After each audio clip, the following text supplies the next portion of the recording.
I like that. Good morning. We're live, everybody. Morning. I wanted to mention real quick that we have recently taken on many Kiltz health coaches that we've trained, and they are available for you to do coaching calls with. I'm going to put the link in the chat. Very soon it's going to be up on the website, and you can pick and choose. Right now, the link is so that you just sign up for an intro call and you go right away with a coach. There you go. Great. So nice. I think, and maybe we put out some, YouTube, Instagram, Facebook, TikTok, sort of little shorts and a click button to get you over to coach, because we all need, Dr. Nelson, do we all need coaches?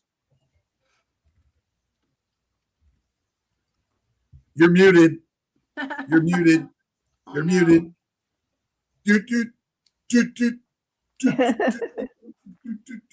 We need coaches. We all need coaches, don't we? Yes, because we're all learning every day. Oh my gosh, I thought I passed the test already. Every year I have to go back to airplane school to do a simulator, and yet somehow is this a simulation? Yes. Or is it real, Lori? This is real. It's real and it's a simulation, and our mind is creating the story. And, that's the amazing part of the journey. We're learning. We're always in school, always the teacher, always the student. It's all part of the journey, isn't it? Absolutely. Yes. Yeah. And we're working to get Dr. Nelson back. QQQs for everyone. #KMT. What's going to be the gift of the day? T-shirt. All right. KMT T-shirt, Kiltz Money Tribe. Right. Or is it going to be the Superman shirt with no hands, the handless? Yeah, the handless Superman shirt. We redesigned it. Can you hear me now? Yes. Yes, we can hear you. Yeah. Yes. Computer has a mind of its own and keeps switching microphones.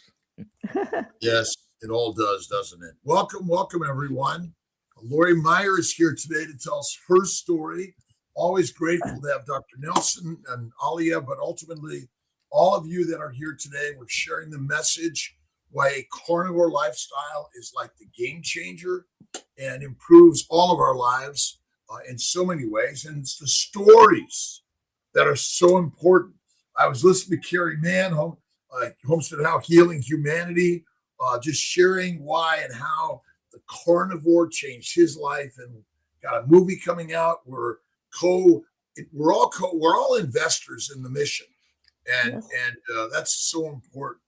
So, Lori, why don't you open up and tell us a little bit about yourself and how you managed to get into this beautiful carnivore lifestyle?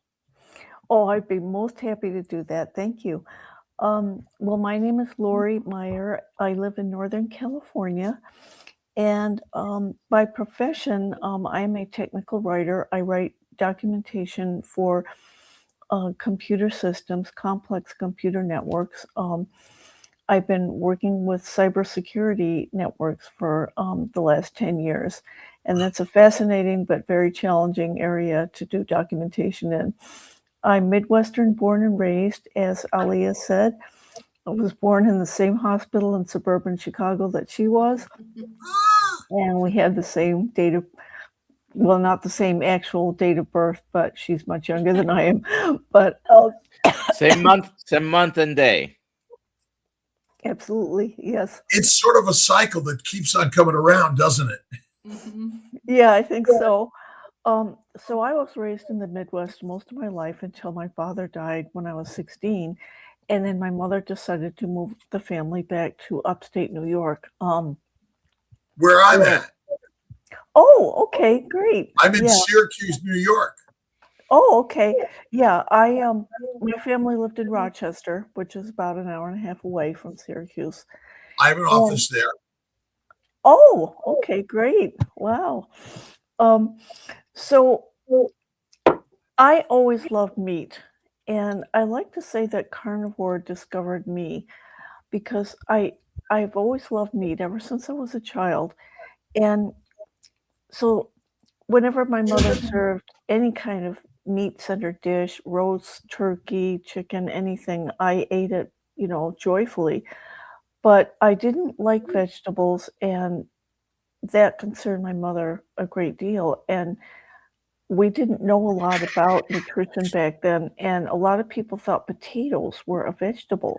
So my mother thought if she could serve me potatoes, maybe that would help me get more nutrition. So that's exactly what she did. And that started a carbohydrate problem for me because potatoes, of course, are highly carb. So now I was eating meat and potatoes, and my mother happened to be an absolutely wonderful cook of desserts. She could cook the best apple pie you ever ate, the best brownies you ever ate, the best chocolate cake you ever ate, and I ate it, and I ate a lot of it. So I grew up with 3 eating patterns, 2 of which were very bad, carbohydrates and sugar. Despite that, I was a very slender, energetic child. I had a lot of energy. I could walk faster, I could kick harder, I could hit harder than any girl I knew.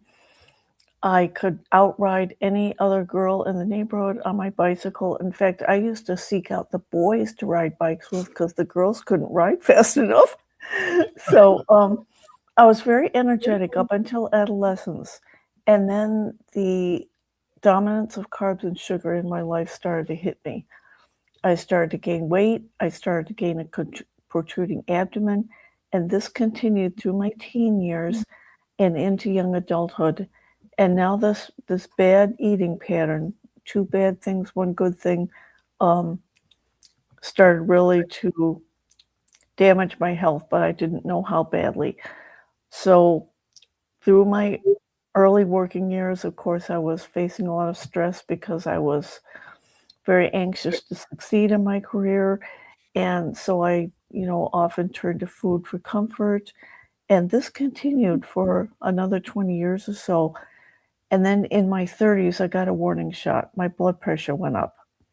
And my doctor wisely decided to try to treat it with diet rather than just putting me on medication right away. And that worked for a while. And I lost about maybe 30 pounds.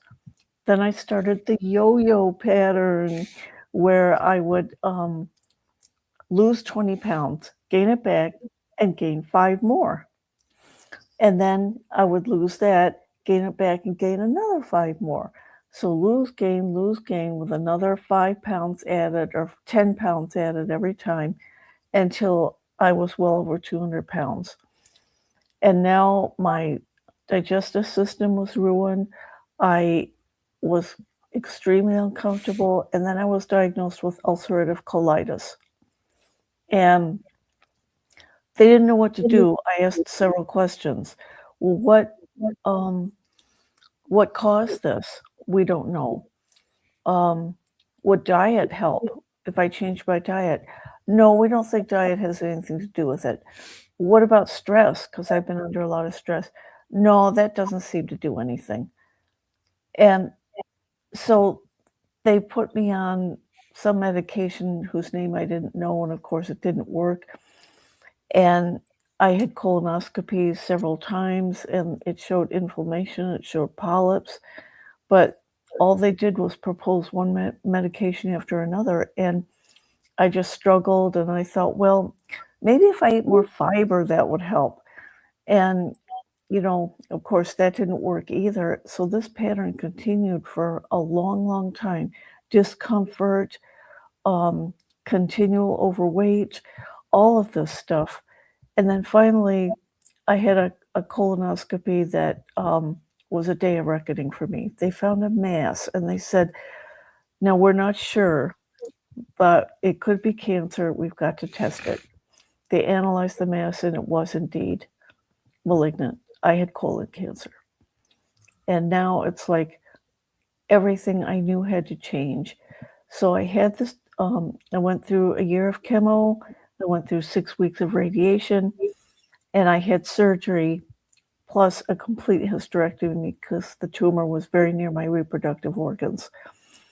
So I had all of that done. Fortunately, my first pathology report after the surgery came back clean. I was cancer-free and extremely grateful. But now what do? I knew I could not continue this horrid eating pattern anymore.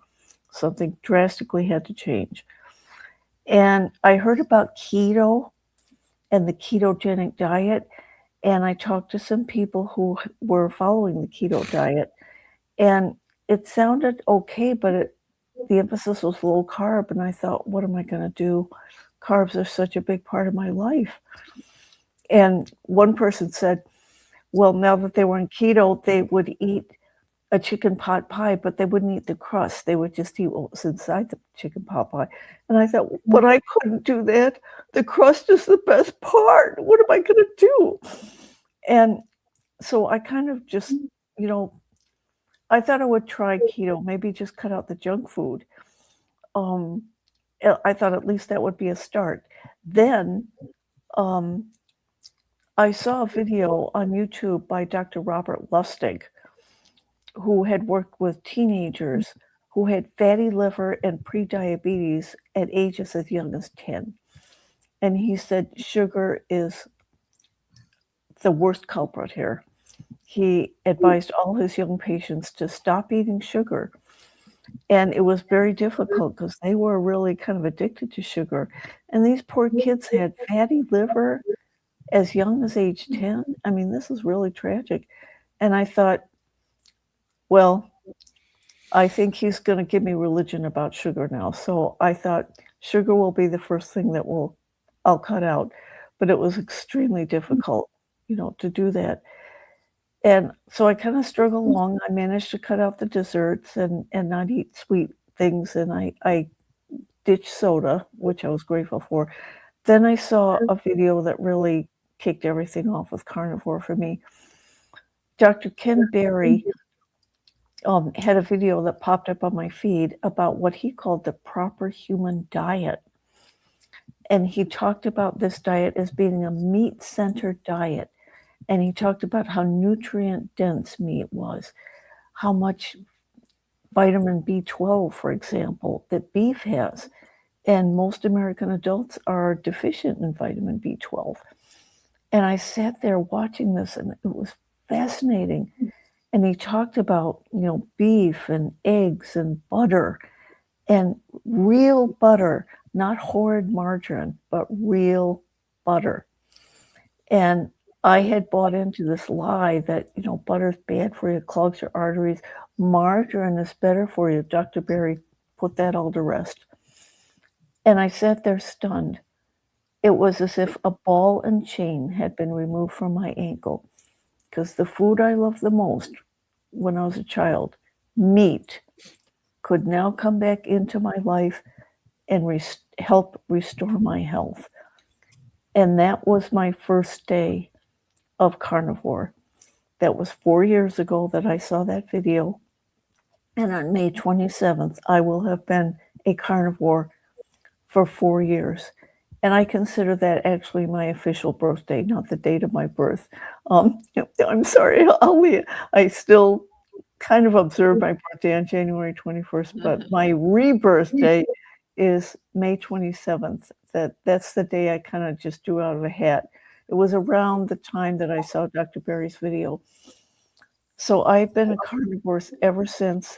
And even though I wear an ileostomy bag because of the cancer surgery, I have no problem digesting meat.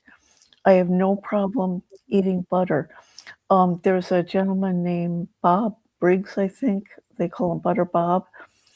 And in his videos years ago, he said, butter makes your pants fall off. And I got such a kick out of that because butter has never caused me any weight gain. And I did lose weight. And for the first time in decades, literally, my belly fat disappeared. So the gratitude I felt and still feel today is profound. And I know that I never try to evangelize carnivore to the point of saying, well, everybody in the world should try a carnivore diet. On the other hand, it is definitely worth exploring. And I would recommend it to anyone to at least research it, check it out, maybe try it, and see if it flows with your health desires and the way that your body works, because it did for me. And I am so grateful. I really am. So that's my story in a great big nutshell. So you wouldn't recommend everybody to be carnivore? Maybe they should. Well, I know how much it blessed my life, but I would not say everybody must do the carnivore diet. You know, it's something that everybody has to make their own decision about. But I would say, you know, I would endorse it anytime, but everybody has to make their own decision. Yeah. Is carnivore diet something that every human being can do? Because essentially our biology, our physiology, and our anatomy is pretty much the same. Yes, I believe that the carnivore diet is something that is possible because it was the way that we were actually designed to eat. You know, our ancestors, you know, ate meat, you know, ages ago. And that was way before agriculture, way before bread and any other types of foods, you know, mainly carbohydrates became available. And they did eat other things, but meat was the center of their diet. It's just, that's the way we are, I believe, by design. Is eating fatty, rare to raw meat harmful, or is really the plants where the harm comes from? Well, for years, I believed that plants maybe, you know, could be beneficial, but I do not believe that anymore. And I'm convinced that eating meat and not overcooking it, you know, I don't typically eat totally raw meat, but, you know, I try to manage the way I cook it so I don't overcook it. So I believe that that is a good thing based on my own experience. And unfortunately, there is a lot of misinformation about what are the supposed advantage of what they call a plant-based diet. And some people, when they knew how much I was struggling with ulcerative colitis, they did recommend, you know, try eating a plant-based diet. And what they meant was not eating meat, you know, just eating vegetables or a vegetarian or vegan diet. And there was something in me that that never believed that. I don't know why. And maybe that was some spark within me that enabled me to embrace carnivore once I knew more about it. We're often told that fiber is essential for colon health. Given your experience with the ulcerative colitis and colon cancer, how do you respond to the pro-fiber narrative? Because I'm sure all along the way you were bombarded with more fiber, more fiber, more fiber. I was absolutely bombarded with recommendations for more fiber.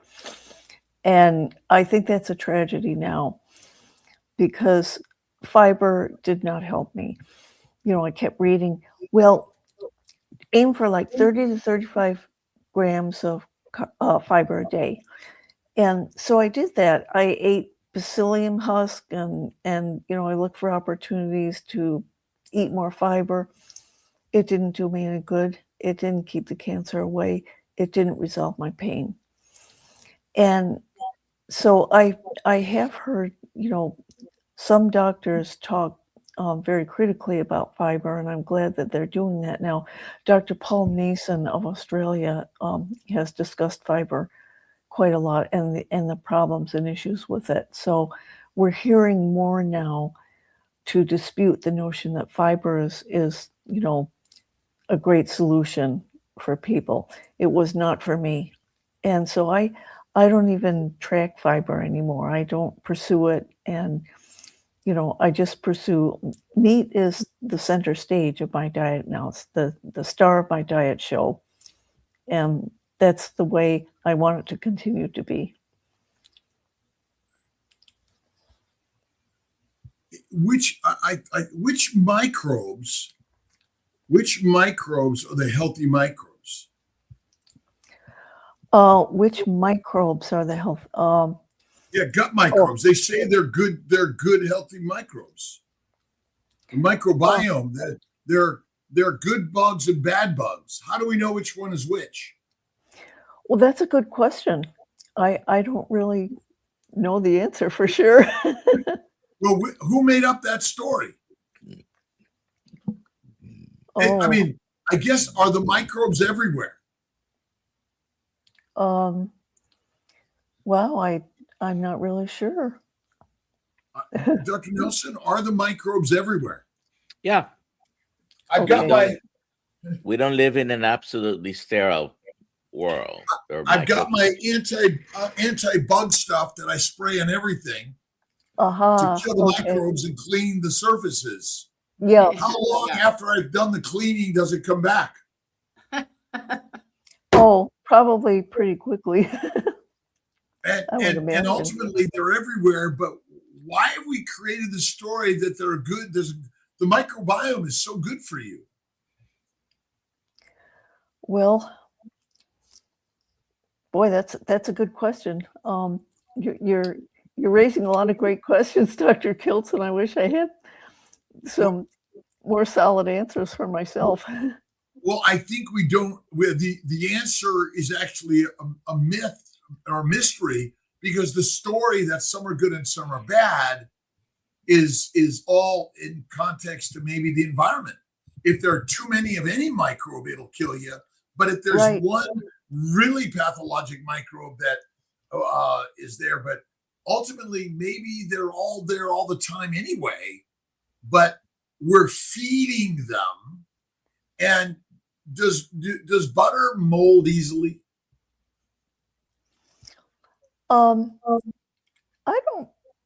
I haven't had that experience of butter molding easily myself. There have been instances where I had butter in my room and I didn't have a chance to refrigerate it, and it managed to stay preserved and edible for, at least a few days. So I don't know if it molds easily, but I think eventually it would if you kept it out for days and days and days. I would say it lasts for weeks and weeks and weeks. Oh, okay. Well, definitely months, actually. Yeah, well, I get. But I wouldn't know in my house it lasts. One stick of butter outside in the butter dish lasts about two days or less. So because everyone's eating butter, and maybe in some way we create this fear of fat.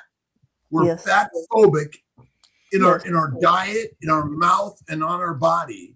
Yes. And is that the tragedy that we've really shared more than anything? Yeah.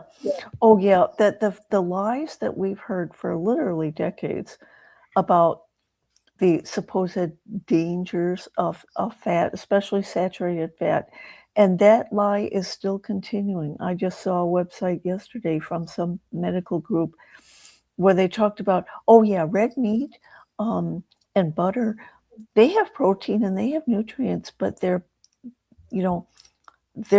put you at risk for heart disease, higher risk for heart disease. And, they talk about how if you have a family history of heart disease, which I do, both my grandfathers died of it, and diabetes, yes, my father was a diabetic, and so was my brother, then you have to be, quote, very careful, unquote, about eating red meat. So does red meat Does red meat cause diabetes? No, I do not believe it does. There are some people out there talking about red meat causing diabetes. There is no real evidence of that. All the No, evidence is on a mixed diet. yes, that's true. Because red meat unto itself is not a cause of diabetes. No, absolutely not. I don't believe Yeah. that for a second. Yeah.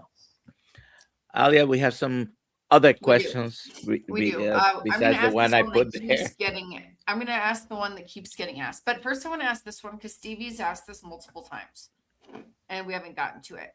How long does it take to fix insulin resistance? As far as insulin resistance, I don't know how long it takes to quote fix it unquote. I believe that it can be resolved at least to some extent. Probably over. I wouldn't think it would take like a year or something like that. But I think it can be resolved. With the help of a proper human diet. Dr. Nelson, do you have any idea about any kind of time frame for resolving insulin It, resistance? it could take 90 days. It could take 3 years. Oh, okay. Uh, different people are dealing with different extent of damage, and if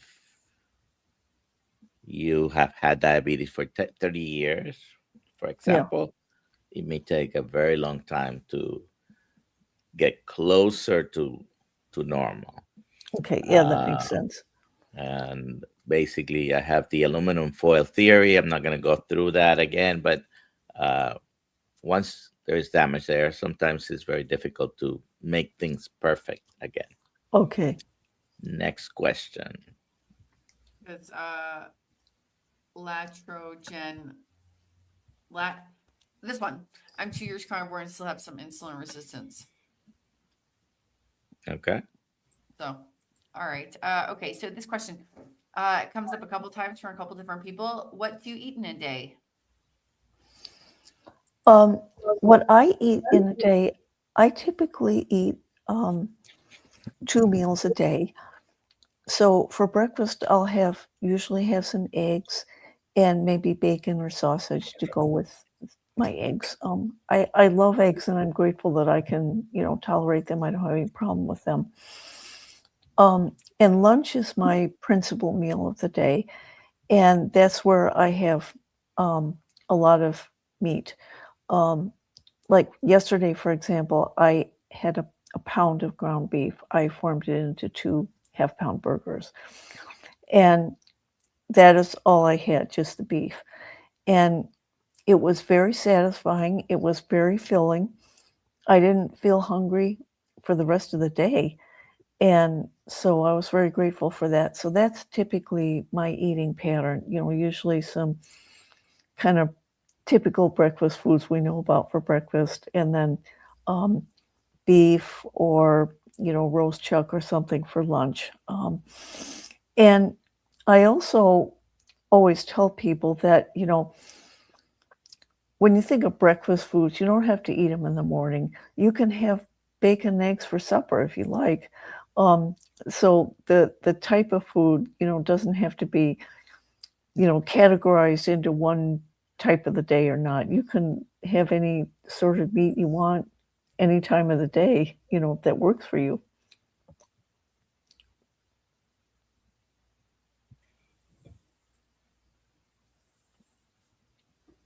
And the time that you eat is up to you. There's no magic. And That's for right. me, I typically eat at night and I get tired, I go to bed. I mean, why would sleeping disrupt digestion? Oh, that's a good question. I don't know why sleep would disrupt digestion. Because I hear often that you shouldn't fall asleep right after you've eaten. I've heard that too. Well, I think one theory I've heard is that if you go to bed and go to sleep right after eating a meal, especially a larger meal, that somehow all that food will just sit in your body and you'll quote store fat, unquote. And that's Well, the story I've isn't heard. that, isn't that what digestion is for? Is to make fat? Well, it's sort of, yeah, probably. You're probably right. It must, because we get fat eating food, don't we? Is that pathologic or physiologic and biologic? Well, it's probably a part of all of those, because why would making fat be pathologic? Well, that's a good question. I guess because I have benefited from eating healthy fat, I wouldn't consider it pathologic. I mean, the word healthy, I mean, any animal that's skinny in the midst of a war or famine or migration and they don't have a lunchbox is in trouble if they're skinny. Yeah. Right. And so the problem isn't our body, actually, it's our deadly diet. Yeah, because we've been fed so many lies about how, quote, bad, unquote, saturated fat is for you. And well, what is saturated fat? Well, it's I'm not sure of the actual definition of saturated fat, but go ahead, because ultimately you're right. I mean, what other animal says, oh, that's unhealthy for you? That's saturated versus unsaturated fat. Who made that one up? Good question. Yeah, because animals just eat what comes naturally to them. You know, well, first of all, they you know, they don't go through any kind of logic. They just eat. Right. Now, what other animal says, did you get your proteins today? None that I know of. and again, is our story actually just a mythologic character in order to manipulate the masses to be basically the slaves, soldiers, peasants, and prisoners of some master island control center? Well, oh wow, boy, that's quite a scenario. It sounds like a movie. That Yeah, Dr. Nelson is the lead controller. Oh, brother. Well, someone says here in the comments, if I eat too close to bedtime, I will wake up at night sweating. So yeah, that happens to Rick, he says. Okay. Yeah. Well, because the iguana is fighting back. But, you know, we have our human bodies, we have different reactions to things. Like, I've never had this problem that Rick has mentioned here about night sweating. But, you know, other people react differently to the foods that they eat. Now, in the animal world, I don't know how that works. I don't know if some lions have, you know, reactions to things that other lions don't have. But I know they don't think about it and they don't analyze it. That's for sure. Well, so I mean, ultimately, isn't digestion an exothermic reaction? Exothermic. It makes heat. Okay. And your body sweats because you're probably eating too lean or overcooked meat, because cooked meat is low in fat because the fat's been rendered, which isn't the same as raw animal fat, which suppresses the microbes. So ultimately it's fermentation. But what other animal says you got to wait before you can go to sleep? None that I know of. But we've got this handbook of health. Dr. Nelson, maybe you could comment of the handbook of the Kellogg's and Seventh-day Adventist and the Harvard health system. Are we getting healthier or more hunted and hurt? We're not getting healthier. Yeah, unfortunately, we are not. And that is what the tragedy, that's where the tragedy starts and ends and continues. Because we are sicker than ever, our culture, as far as our health. We are continually sick, and the emphasis is on managing that sickness instead of guiding us towards health. And for me, that was sad because I didn't want to have ulcerative colitis anymore. I didn't want the suffering. I didn't want the bloody diarrhea. I didn't want any of that. But it was like, well, it's too bad. We don't know what causes it, and there's no one's coming to save you. So, And does, like, when's the last time someone made beer or wine out of ribeye steak? wow, I've never heard that before. Well, basically the Is gut. there a recipe? Yes, the gut is a fermenting bucket. And we readily feed the microbes in the gut with infinite lean meat and plants, which are both fermentable. Yeah. And if you're getting gas and bloating, what's that a sign of? Or sweating. Fermentation. Which damages the glycocalyx of the gut, which causes bleeding, pain, bloating, and ultimately IBS, ulcerative colitis, Crohn's, cancers, and it fills the morgues. Yeah, that's really, really tragic. I've got pictures behind me of my brothers and sisters who have passed due to early death in general, or they suffered in life due to a healthy diet and lifestyle. Wow. Yeah, that's Is the profound. word healthy an actual truthful word, or is it a marketing word? Well, I think it is both, actually. Healthy. When you talk, you hear somebody saying, eating healthy, and that is definitely a marketing term, because if you go to any store, like store that advertises itself as a health food store, for example, they've got all kinds of stuff that supposedly is for, quote, eating healthy.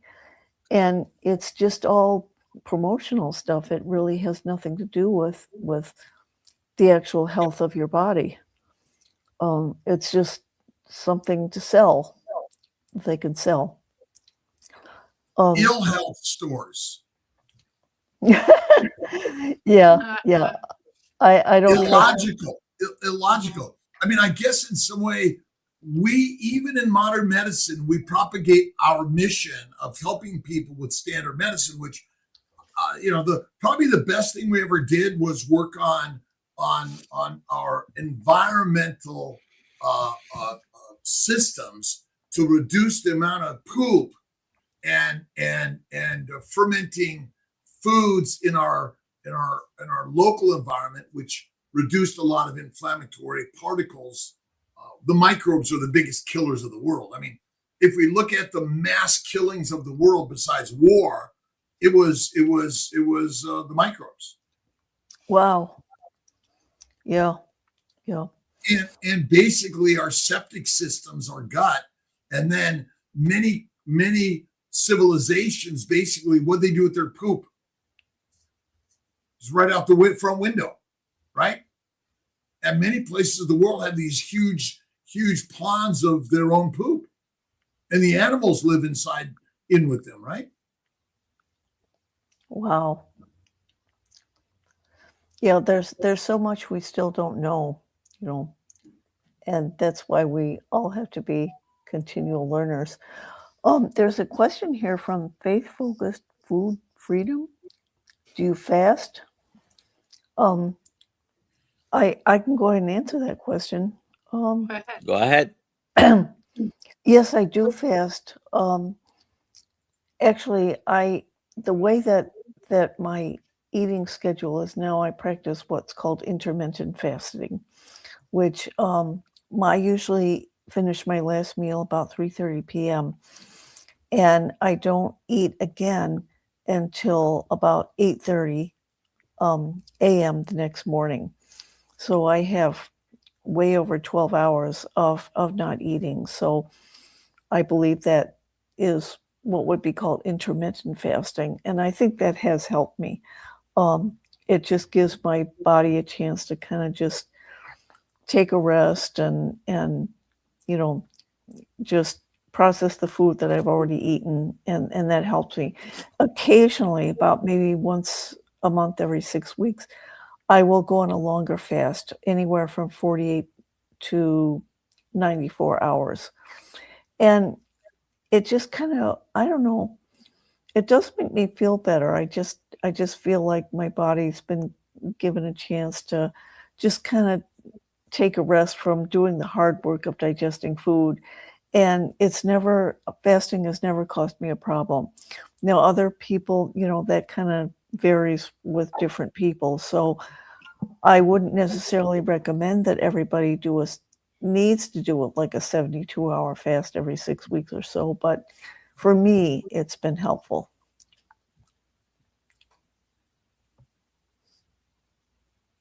Dr. Go Kiltz. ahead, Dr. Kiltz. Is the biology and physiology of humans different? Biology and physiology. Like we talk about all these metabolic pathways, or how the DNA and the RNA and all the cytoplasmic structures function. Are they uniquely different in all of us? Or are they masterfully really the same? Wow, I don't know. I don't know. Is it? And in general, if you didn't have General Mills and all the food industrial companies mass manufacturing highly processed, unnatural foods and having them always around you, like if there were fresh fruits, you lived in the jungles of the world with all these fruits and vegetables ripe all the time, and the pigs were just laying there and saying, "Here, eat me," or not. Would we be on a diet and say, "Oh, we don't want to eat today because we need to fast"? Or isn't it our job to get fat for the fasting and the famines? Wow, that's a good question. Because we're living in a very unnatural environment anyway. Oh, absolutely. Yeah. And when you go down the typical middle aisles of a grocery store, I call the cereal aisle the aisle of tragedy, because when you see all of those cereals, and there are more of them all the time, despite the fact that we've learned a lot more about sugar, we know more about it than we did, let's say, even 20 years ago. You look at that cereal aisle and artificial colors, artificial flavors, sugar, and more sugar. And all of those cereals with their cute little cartoon characters on the front, those are targeted right at children. And they get children hooked on sugar, and those poor kids have a mighty struggle ahead of them. Yeah. Is that real food, by the way? I don't consider it real food, no. All fake food. You shouldn't be eating any of that. Yeah. Well, it's actually broken down plants and animals. Mm-hmm. And it's like the slurry of your gut. It's pre-digested food, essentially. Wow. And so it's been simplified so that it is internalized, but it is just instinctual ancient food that wasn't around very commonly. But when it was, if you didn't eat it, you are dead in a week or a month, because our instinct to get fat is like freaking powerful. Yes. And is it easy to overcome food and just walk away from highly palatable, instinctual food because we have a sweet tooth because we're dumb? We're dumb. Well, if you're hungry and that's the only thing available to eat, you're gonna eat it. Well, hunger is not a conscious state. Food and reproduction are our drivers, and that's why we're all in so much trouble in this world. Because we're now making food and sex to be a party. Yeah. But it's Oh, not. yeah. No, it is Because our not. ancient way of honoring. Yeah. Yeah. You know, and when you think about how food is tied to entertainment, for example, you know, think about a birthday party for kids. What's the first image that comes to mind? Cake and ice cream, birthday cake, you know. And so food, you know, especially when it's aimed at children, you know, food is like fun, you know, Yes. candy, cookies, birthday cake, you know, all this food aimed at kids. And then all of a sudden we pull the rug out from under them. No, that's children's stuff. You got to grow up now. You got to eat your greens. And that is very unfair to children. It's so unfair. Well, it's also we adults are not that bright either. True. Yeah.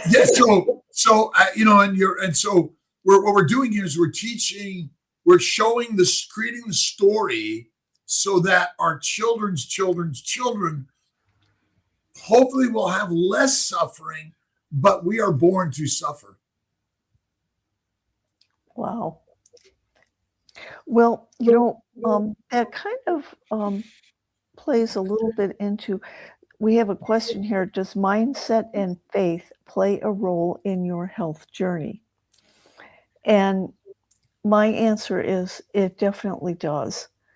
Because when I think of where I was when I was eating all kinds of horrid food that was making me sicker by the day, part of that was a response to how I felt about myself. I didn't have faith in myself. I didn't think I was very smart. I didn't think that I could do very many things right, even though, you know, I graduated from college with honors. I got my master's degree. You know, I was documenting very complex networks, but none of that convinced me that I was a worthwhile enough person. So food comforted me.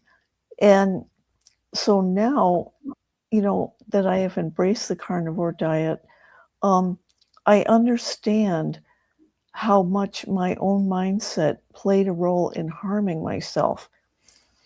So now that I have found a way of eating that doesn't make me sick, doesn't make me hate myself, you know, that really, you know, makes a huge difference in my life.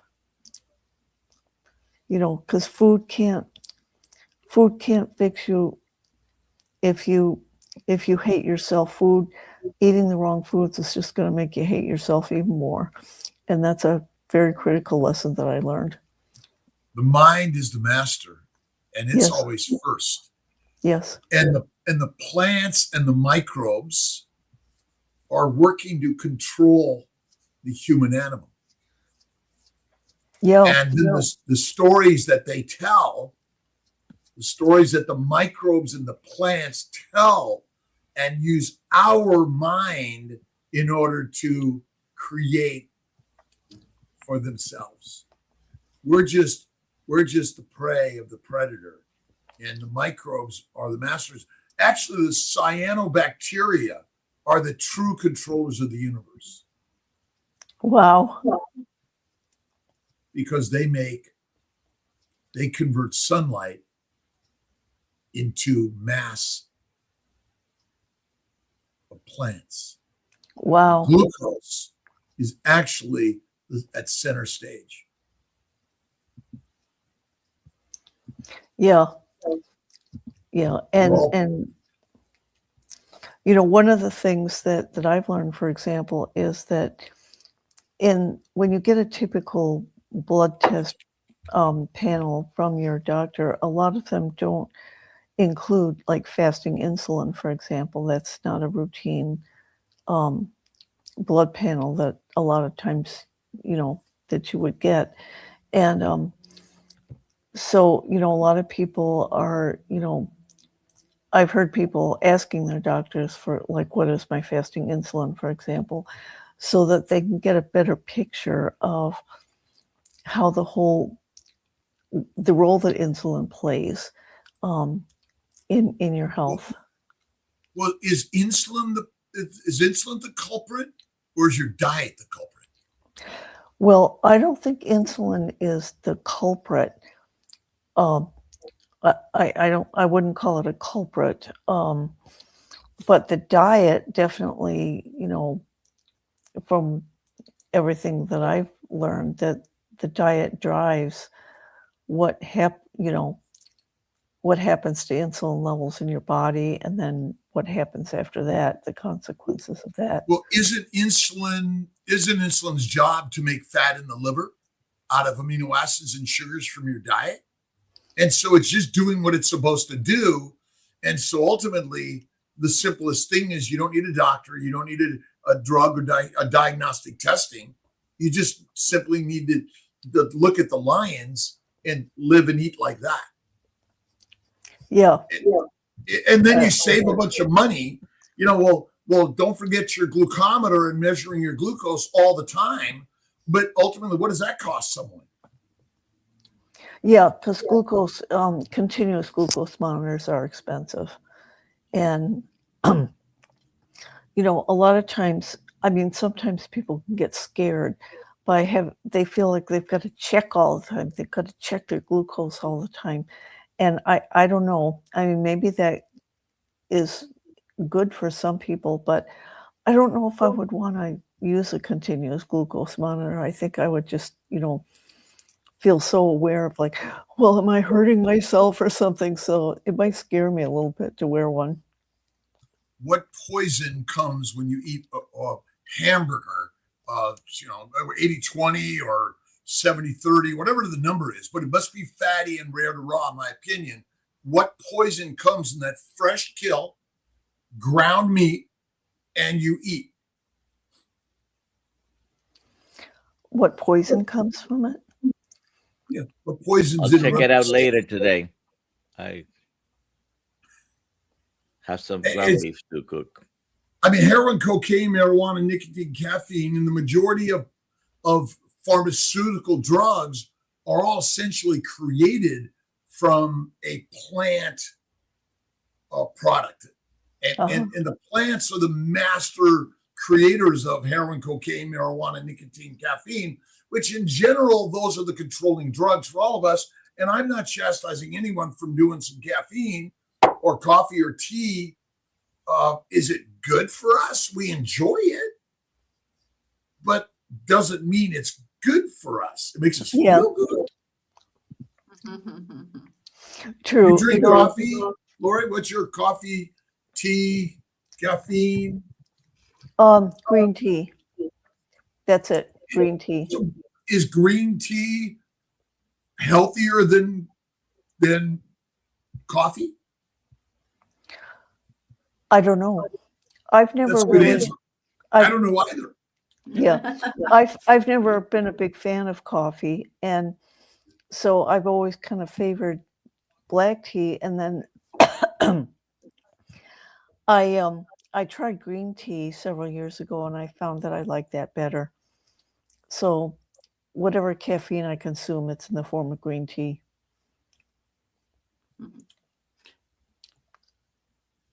I wanted to just do this now. We're not ending yet, but we can. Why don't you just do it? Just do it on the sideline as we're. Lori, you guys, for some reason, I'm not able to see the questions on my current StreamYard thing. That's so strange. Michael Smith, congratulations. You just won a t-shirt.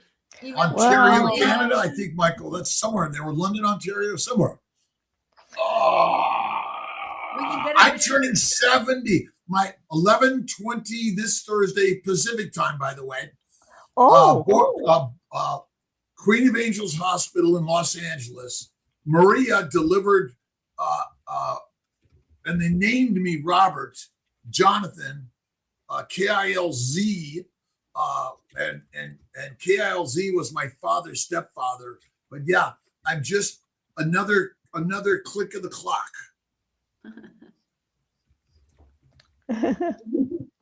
And we are born lions, but we're fed like sheep. A domesticated cat and dog is essentially a lion and a wolf that was fed a domesticated plant, low-fat diet. and then a story that claims something complicated.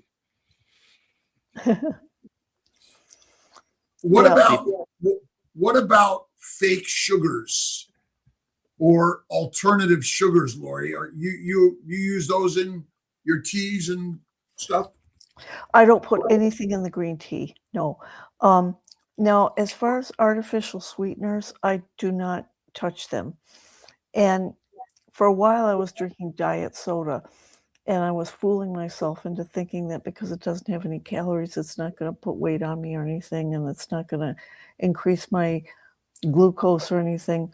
But what I learned from Dr. Jason Fung is that the brain, and Dr. Nelson or Dr. Kiltz, correct me if I'm saying anything wrong here, but the brain is not able to distinguish between artificial sweeteners with no calories and just regular sugar from a glass of Coca-Cola, for example. All the brain knows is that there's something sweet. And so when you swallow the artificial sweetener and it starts to go down your esophagus, the brain sends a message to the pancreas, sugar is coming, because it can't distinguish between artificial and natural sweeteners. So as far as your body is concerned, you're eating sugar.